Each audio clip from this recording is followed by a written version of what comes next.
Hey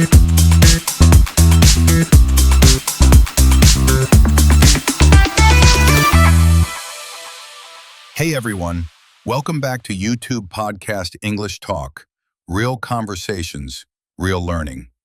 I'm Alex, and today I'm so excited because of this topic. It's something almost all of us deal with, whether you're studying, working, freelancing, or juggling like 10 different things at once. Yeah, seriously. This one hits home.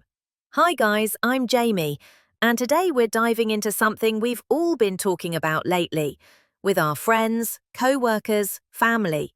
Work-life balance, especially now in this super modern, kinda chaotic era of remote work. Exactly. I mean, remote work used to sound like a dream, right? Work from home, pajamas, no traffic, no rushing in the morning, no annoying coworker microwaving fish in the office kitchen. You always bring up the fish story. Because it traumatized me, Jamie, deeply. But yeah, remote work seemed perfect. But now, a lot of people are like, wait, why do I feel more tired? Why am I always online? Why do I feel guilty when I stop working? Right, like there's this pressure to always be on, always available, always replying. It's like, even when you shut your laptop, your brain is still plugged in. Exactly, plugged in. Like there's an invisible cable from your email straight into your forehead. I feel that, and I think a lot of our listeners feel that too. Especially English learners working remotely, maybe with international teams, different time zones, meetings at weird hours. Yeah, actually, that's something I wanted to ask you, Jamie, because you've been working remotely for what, 4 years now? Almost 5, actually. And honestly, in the beginning, I was terrible at balancing things. I would wake up, open my laptop, and suddenly it's 10 p.m. 10 p.m. And I'd realize I never stopped working. I just kept going. Oh man, I've been there. You know when you tell yourself, I'll just finish this one last thing, and then suddenly 3 hours disappear? Yes, it's like time moves differently at home, faster somehow, and there's no physical boundary, like leaving the office, walking to your car, sitting in traffic. All those things helped your brain switch off. Right, remote work kind of erased that barrier. And when there's no line, we just keep stepping into the work zone, over and over. Exactly. There's this phrase, drawing a line in the sand. Remote work makes that line disappear. And when you don't draw that line, you get what I call the slow burnout. Like it's not dramatic. It's not like, boom, burnout. It's more like you're slowly melting. Melting like ice cream on a hot day. Exactly. One day you're full scoop, next day you're a puddle. But actually, that's a really good way to explain burnout for language learners. It's that slow, heavy feeling when everything becomes too much and you can't recharge properly. So what did you do? I mean, after that first year of chaos, Well, first I had to accept that I was the problem because I kept saying yes to everything. Meeting at 7 a.m.? Sure. Meeting at 10 p.m.? Sure. Editing work on Sunday? Yeah, why not? you were too available. Way too available. And the funny thing is, my company wasn't forcing me. I was forcing myself. That's real. I think a lot of people listening are like, yep, that's me. So eventually, I decided to start closing the door, even though I didn't physically have an office. Like, I told myself, Jamie, at 6 p.m., you're done. You're not touching the laptop. Did you actually follow it? At first, no. I would close the laptop, then 10 minutes later I'd open it again, just to check something. Ah, yes, the deadly check. But eventually I started getting better. One big change was I created a tiny routine. Every day at 6, I would stretch, drink tea, and put my laptop in my drawer. You physically hit it. Yes, out of sight, out of mind. And honestly, it helped. I love that because my problem is the opposite. I'm the kind of person who works in sprints. Like, I'll work super intensely for 3 days, then I'm exhausted for 2. Oh, yeah, I remember you saying that. Yeah, like, I'll be editing audio, writing scripts, sending messages, adjusting equipment, and before I know it, I'm skipping meals and running on coffee and adrenaline. That doesn't sound healthy. Oh, it's not, but I'm getting better. Now I try to scale back when I notice I'm going too fast. Ooh, scale back. That's a great phrase. Yeah, like reducing speed or pulling back. Just recognizing, hey, I'm doing too much. What made you realize you needed to scale back? Honestly, one day I was editing late at night. I looked at the screen and I had no idea what I was doing. Like, I wasn't even thinking. I was just clicking. Zombie mode. Oh my gosh, zombie mode. Yes, that's the moment you know you need sleep. Exactly. And I remember thinking, if I don't take control of my schedule will control me. That's so true. And for our listeners who might feel the same way, it's important to understand that work-life balance isn't something you find once and keep forever. It's something you adjust again and again. Yes, it's dynamic. It changes. New job, new routine. New baby, new routine. Busy month, new routine. Exactly. And remote work adds this extra layer of difficulty because you're working in the same place where you relax, eat, watch movies, sleep. And sometimes your brain mixes everything together. Yep, and then suddenly your couch becomes your office, your bed becomes your office, your dining table becomes your office. I once worked from my laundry room Why? because it was the only quiet place in the house. But that's my point. Remote work makes us do weird things. You know what else remote work did? It made people feel guilty for resting. Yes, that remote work guilt. That's a real thing. Like, if you take a break, you feel like you're being lazy. If you go for a walk, you feel like you should be checking emails. If you watch a show for 30 minutes, you feel like you're wasting time. Which is crazy because breaks actually make you more productive. Exactly. But people forget that. So Jamie, what's one thing that helped you the most? Like the number one thing that actually changed your day-to-day? Honestly, setting boundaries, clear ones. Like what? Telling my coworkers, hey, after 6 p.m., I'm offline. Or, sorry, I can't join that meeting at 10 p.m. Or even just saying, I need a break. Oof. Saying I need a break is hard. It is, but once you start saying it, it becomes easier.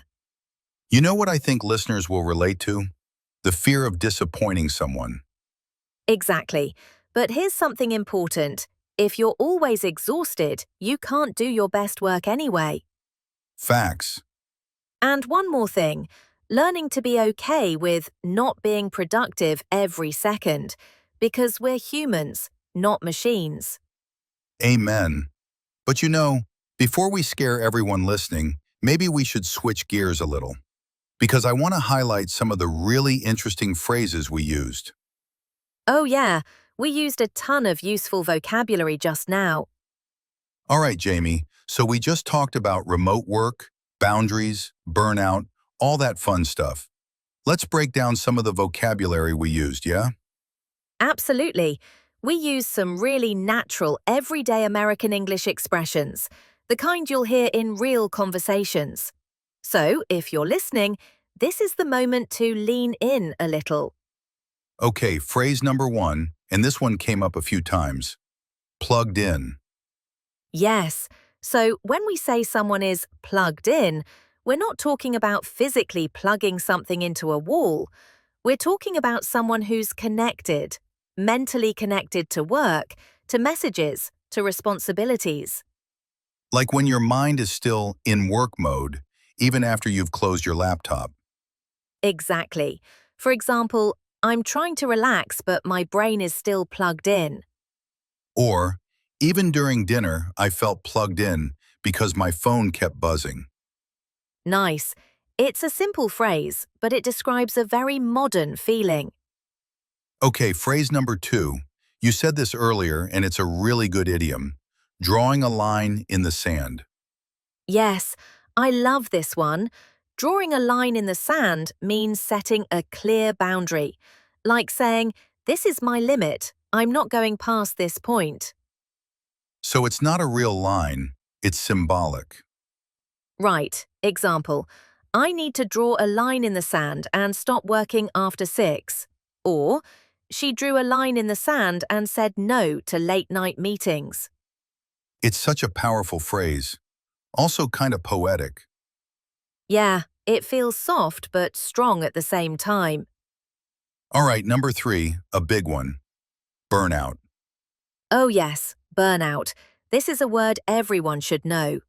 Burnout is that tired, empty feeling when you've been working too much for too long. It's not just normal tired, it's a deeper exhaustion. Like emotional tiredness. Exactly.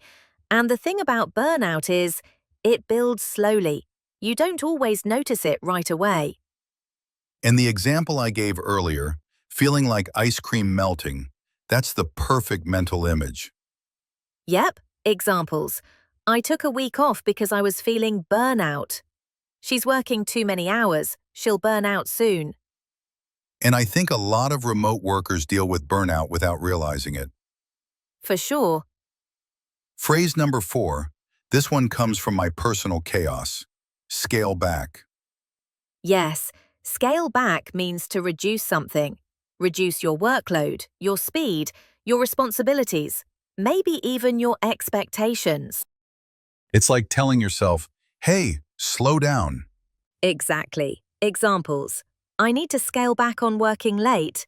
We're scaling back our meetings this month. It's a great phrase for self-care.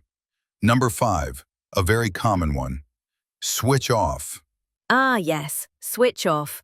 This means to disconnect your mind from work, to stop thinking, to rest. Like when you finish your day, close your laptop, and go play video games. Exactly like that. Or when you watch a show without checking your email every 5 minutes. Yep, examples.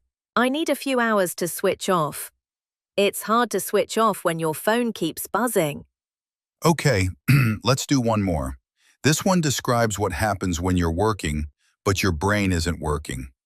Zombie mode. Yes, it's not a dictionary term, but it's a super common expression. Zombie mode means you're awake, but you're not really thinking. You're tired, unfocused, going through the motions. Exactly. Like when I was clicking around my editing software, not knowing what I was doing. Right. Examples. I was so tired, I was basically in zombie mode. Don't study in zombie mode, it doesn't help. And language learners definitely know that feeling. Yes, they do.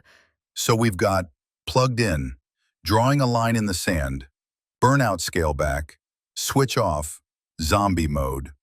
That's a lot of natural English. And the cool thing is, these are phrases people really use, especially in conversations about work, stress, productivity, and life. Exactly. And you can use them too. For example, you could say, I'm trying to switch off earlier at night. Or, I need to scale back because I feel burnout coming. Yes, and don't be afraid to practice them out loud. Say them slowly. Say them with your own examples. Make them part of your vocabulary. And Jamie, before we finish this segment, I want to ask you something. Sure. If you could teach only one of these expressions to someone new to remote work, which one would you pick? Ooh, I'd pick drawing a line in the sand. Why that one? Because it's not just vocabulary, it's a lifestyle. If you don't draw a line, your work will take over everything. Sometimes learning the phrase helps you remember the behavior. That's deep. Well, it's true. All right, that wraps up our language breakdown. But before we end today's episode, we've still got our last segment. Yep, a little reflection. And our weekly listener challenge. So don't go anywhere. We're jumping into the final wrap-up right now. All right, everyone, welcome to the final part of today's episode. We talked about a lot: remote work, balance, burnout, boundaries, and of course, all those natural everyday expressions. Yeah, and honestly, this might be one of my favorite episodes we've done because it feels real, like these are things we're all going through. You, me, everyone listening, we're all trying to figure out how to live well in this new work-from-home world. Exactly. And I think the most important thing is realizing you're not alone. If you feel tired, if you feel like you're always plugged in, if you feel guilty taking breaks, hey, we've been there too. Oh yeah, and we're still learning. Some weeks I'm great at balancing my schedule, and some weeks I'm like, why am I answering emails at midnight? Same. Work-life balance isn't a finish line. It's more like a daily practice. Exactly. And if you're listening right now, just remember, you're a human being. You're allowed to rest. You're allowed to draw boundaries. You're allowed to switch off.